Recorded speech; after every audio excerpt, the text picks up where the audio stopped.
nos ouvem. Agradecer primeiramente a abertura que o espaço aí que a Rádio Vox me proporciona. E Brasília está pegando fogo.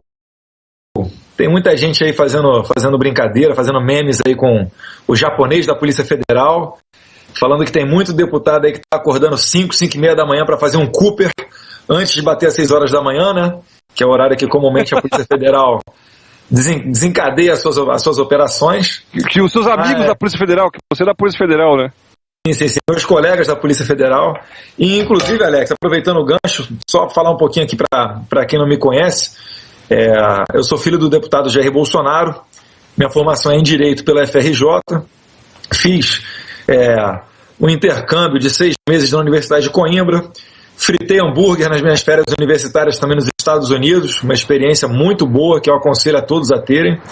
E assim que eu me formei na faculdade, eu fui morar com meu pai em Brasília para ficar focado nos estudos, e dentro de alguns meses eu passei na prova da OAB e na sequência na prova de escrivão da Polícia Federal. E comecei a minha carreira na fronteira com a Bolívia, no estado de Rondônia, na cidade de Guajará-Mirim, a 350 quilômetros de Porto Velho. Ali até agradeço a oportunidade para agradecer o 6º BIS, o Batalhão de Infantaria e Selva do Exército, que muito nos ajudava ali na região. E depois eu fui transferido para o aeroporto de Guarulhos, depois a São Paulo, capital, local onde eu me fixei, e hoje, graças a Deus, pude ser eleito deputado federal, e estamos aí nessa mesma batida, combatendo o socialismo e tentando levar uma ética para ver se a gente consegue nutrir um pouco de esperanças ao povo brasileiro. Maravilha! Muito bem, Eduardo. Em primeiro lugar, meu boa noite a você, né? Já falamos aqui um pouco antes, entramos ao vivo. E gostaria de te dar as boas-vindas aqui na Rádio Vox mais uma vez, sendo que você já esteve conosco lá no nosso carro de som, o Olavo Tem Razão, né? Nosso som intitulado O Olavo Tem Razão, Impreensão, lá na Avenida Paulista, no último dia 13 de dezembro. E, sintomaticamente, quando você esteve lá conosco, o povo foi lá e ovacionou sua presença, né? Mostra que você é um parlamentar muito querido aí do povo paulistano. E uma exceção, porque... Paulista, né? Porque ele é deputado federal pelo estado de São Paulo. Exatamente, do estado de São Paulo. Inclusive, eu moro no interior aqui, Eduardo, aqui você tem muitos fãs, muitos seguidores, muitos admiradores também, viu? Bacana, então não é só na capital, não. A minha votação ela deu uma espalhada. Como a gente costuma dizer que o meu voto o voto da família Bolsonaro toda, é um voto de opinião, e assim como o voto de pessoas que defendem uma categoria, uma classe, ele acaba dando uma espalhada, ele não se concentra em regiões. Então, em todo lugar que a gente transita, a gente acaba encontrando pessoas que são simpatizantes, apoiadores, e também muita gente que fala que não sabia que eu era candidato, por isso que não votou em mim. Eu fico muito feliz. A minha campanha foi uma campanha humilde, eu gastei pouco mais de R$52 mil. Foi a minha primeira candidatura, e graças a Deus eu consegui chegar, principalmente também graças à internet.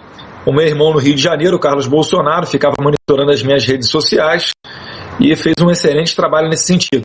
E aproveito até o gancho para dizer que uma das propostas que eu apresentei nesse meu primeiro ano como deputado federal foi a PEC da internet livre, que visa colocar no artigo 5º da nossa Constituição como direito fundamental o acesso à internet.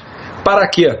Para que amanhã, se algum presidente que entender que tem o rei na barriga quiser restringir a internet, para que a gente possa fazer uma reclamação direta ao STF ou recorrer a quem quer que seja, já que terá sido reconhecido como direito, uma garantia fundamental, uma cláusula pétrea em nossa Constituição. Quero crer que seja aprovada ainda nessa minha primeira legislatura. STF é o tema de hoje até, né? Você está fazendo aí uma grande iniciativa para poder fazer aquilo que é a coisa mais óbvia que todo mundo deveria ter feito anteriormente. Sim. Pois é isso que os bolsonaros estão fazendo, né? Aquilo que já deveria ter sido feito há muito tempo, eles são os únicos que vão lá e fazem, por isso que eles são também os únicos que gozam, os únicos da chamada classe política que gozam de prestígio junto ao povo. Não, eu acho que a família Bolsonaro são os únicos políticos do Brasil que podem andar nas ruas tranquilamente, né? Exatamente, é isso que eu queria deixar registrado aqui. Porque todos os outros políticos são rechaçados, são escorraçados em todos os lugares que vão. Exatamente. A única exceção honrosa é a família Bolsonaro.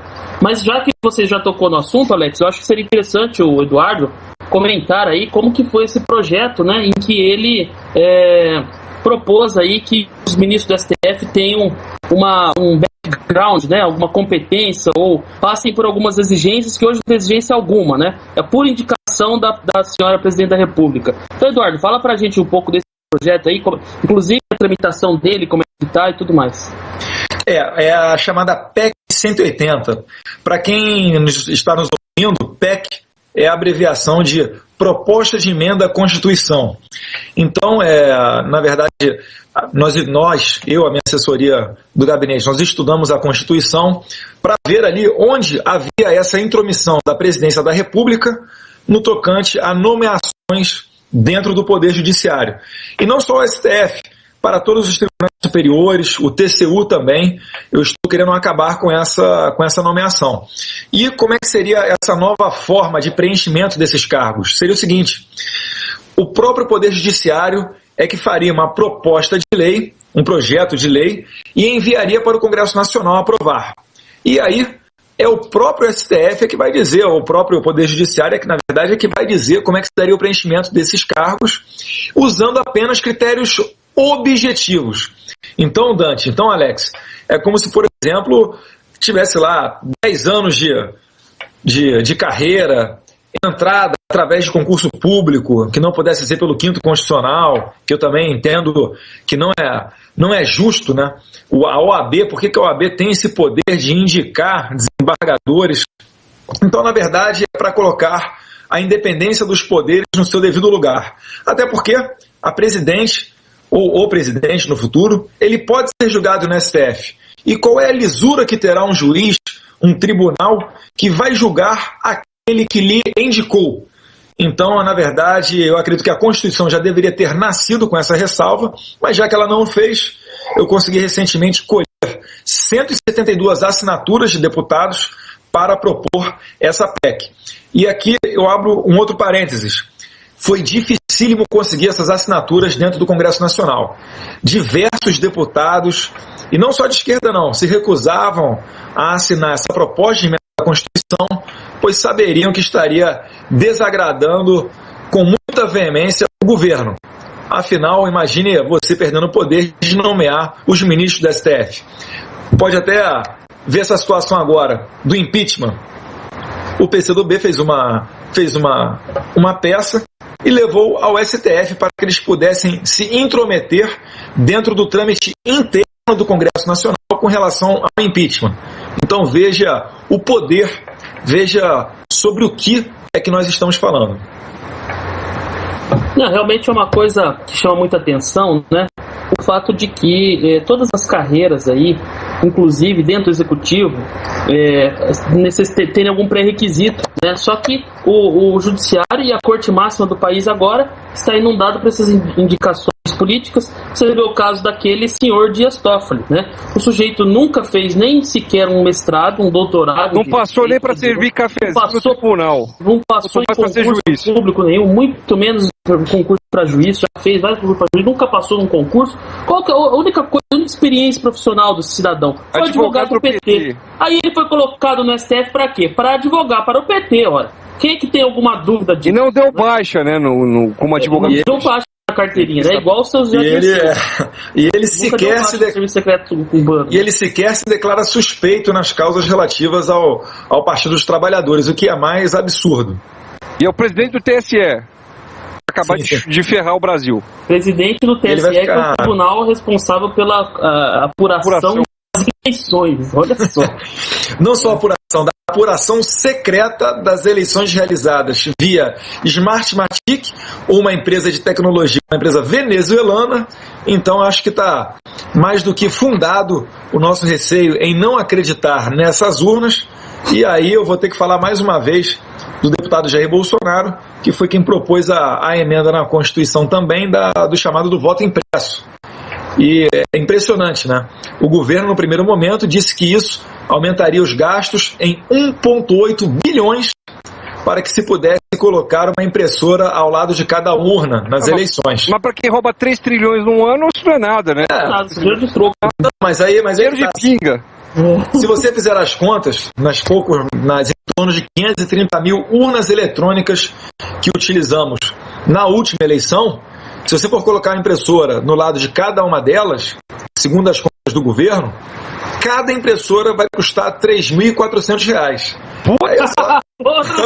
Essa impressora é marciana. Impressora 3D.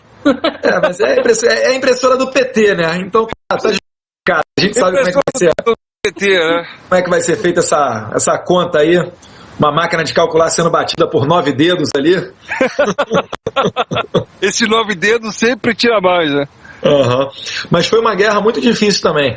Essa PEC acho que o pessoal não está sabendo disso aí. Isso foi aprovado. Já tem voto impresso, então? É o que eu ia explicar agora. O que acontece? Nós derrubamos recentemente, a Dilma vetou esse... Vamos deixar bem claro. Existem duas caminhadas com relação ao voto impresso. Uma delas é a PEC, que atualmente está no